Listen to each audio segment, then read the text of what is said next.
Welcome to Twin Peaks Unwrapped. I'm your host, Ben Durant, and beside me is... Bryon Kazaska. Hey, Hey, Bryon. how's it going, Ben? Pretty good. So we are discussing our book, Twin Peaks Unwrapped, the book that you can get at bluerosemag.com.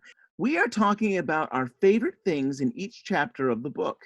And we're now on chapter 9, Bryon, which has to do with the season finale, episode 7 of Twin Peaks.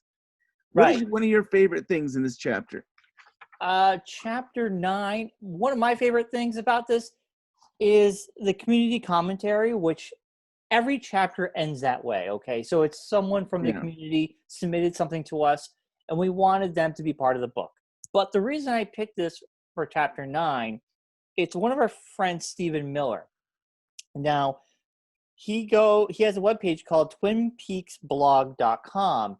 And the cool thing about his blog, it's about finding the places and the materials and physical objects that were in Twin Peaks or Firewalk with Me or whatever. And it's pretty amazing. He gives you his journey in a nice paragraph about how he got started on this road and his passion for Twin Peaks. And the one thing it's interesting in this, he took out a vinyl. I think it was a Wild at Heart vinyl, or the Twin Peaks soundtrack from his local library, which I think is so fascinating. That's awesome.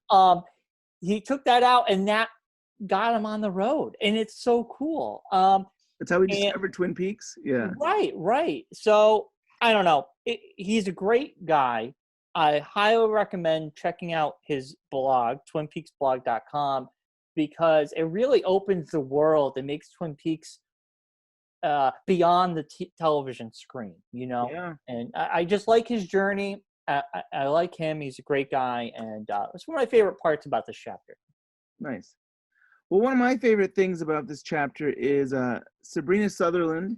She's the executive producer of the season 3. She was involved in season 2, and she talks about how she got involved with Twin Peaks. She wasn't involved with season 1. She watched it. She was a fan, but it's kind of cool for her to share with us how she got involved with Twin Peaks. And so that was a big thing. I mean, I think she's a wonderful woman, and she's done a lot for the Twin Peaks fans. If you didn't know, I think she's somebody who really is gone to bat to make sure that Twin Peaks, was able to get on the air, was able to make season 3. And I just think it's great that she shared that with us.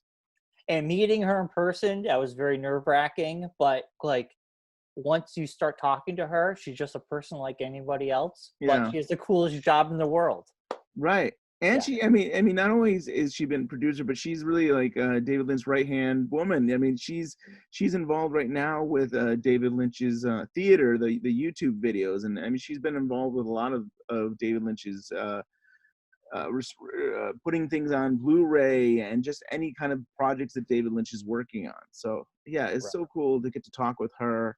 And I think she has a lot of great stories in this book, which you can get at bluerosemag.com.